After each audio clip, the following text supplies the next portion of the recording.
अभिनेता राहुल सोलापूरकर यांच्याकडून दिलगिरी व्यक्त करण्यात आली आहे। शिवरायांबद्दल केलेल्या वक्तव्यावरून दिलगिरी व्यक्त केली आहे। शिवभक्तांची जाहीर माफी राहुल सोलापूरकर यांनी मागितलेली आहे। छत्रपती शिवाजी महाराज यांच्या आग्र्याहून सुटका झालेल्या ऐतिहासिक क्षणाबद्दल, ऐतिहासिक घटनेबद्दल राहुल सोलापूरकर यांनी वादग्रस्त विधान केलं होतं। त्यानंतर राहुल सोलापूरकर यांच्यावर राज्यभरातून टीकेची झोड उठली होती। सगळ्यांनी तीव्र शब्दामध्ये राहुल सोलापूरकर यांच्यावर टीका केली होती, त्यांचा निषेध केला होता आणि अखेर सोलापूरकर यांनी माफी मागितली आहे।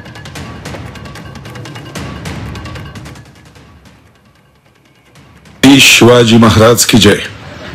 मी अभिनेता राहुल सोलापूरकर। साधारण 1.5-2 महिन्यापूर्वी रीमा अमरापूरकर यांच्या एका पॉडकास्टवरती मी एक 50 मिनिटं मुलाखत दिली होती। त्या मुलाखतीच्या दरम्यान एका प्रश्नाला उत्तर देताना मी इतिहास आणि इतिहासातल्या रंजक गोष्टी कशा बनतात याविषयी बोलताना छत्रपती शिवरायांच्या आग्र्याहून सुटका या विषयावरती काही गोष्टी बोललो। बिकानेरच्या राजवाड्यामधले काही पुरावे, राजस्थानची काही कागदपत्र, फारसी उर्दू अशा ग्रंथांमधले आणि औरंगजेबाच्या जवळच्या माणसांचे काही गोष्टी या ज्या वाचायला अभ्यासायला मिळालेल्या होत्या त्यामधल्या काही गोष्टी सांगून मी बोललो। आणि हे बोलताना महाराजांनी कोणाला रत्न दिली, कोणाला पैसे दिले, काय काय केलं हे सगळं याचं फक्त एकत्रीकरण करताना महाराजांनी इतर लोकांना औरंगजेबाच्या जवळच्या कशा पद्धतीने आपल्या बाजूला वळवून घेतलं आणि तिथनं स्वतःची सुटका करून घेतली हा विषय मांडताना मी लाच हा शब्द वापरला।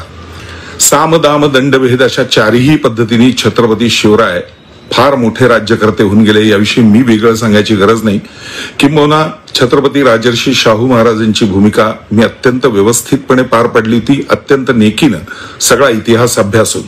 आणि जगभर गेली अनेक वर्ष वंदनीय पूजनीय छत्रपती शिवाजी महाराज यांच्याविषयीची अनेक विषयांवरची व्याख्यानं जेवढा अभ्यास माझा आहे त्याप्रमाणे उत्तमरित्या देण्याचा मी प्रयत्न करत असतो आणि जगभरच्या लोकांनी ते वाखाणलेलं आहे।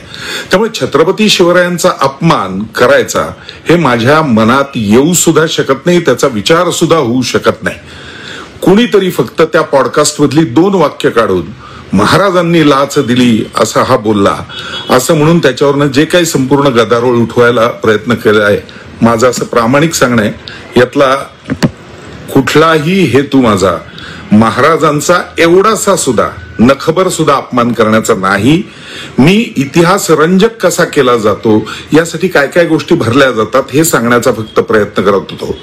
पण हे बोलण्याच्या नादात लाच या शब्दामुळे जर शिवभक्त शिवप्रेमी नाराज झाले असतील तर मी मनपूर्वक दिलगिरी व्यक्त करतो। छत्रपती शिवरायांचं गुणगान गातच आयुष्यभर मी मोठा झालेलो आहे, गड किल्ल्यांवरनं वाढलेलो आहे, रायगडावर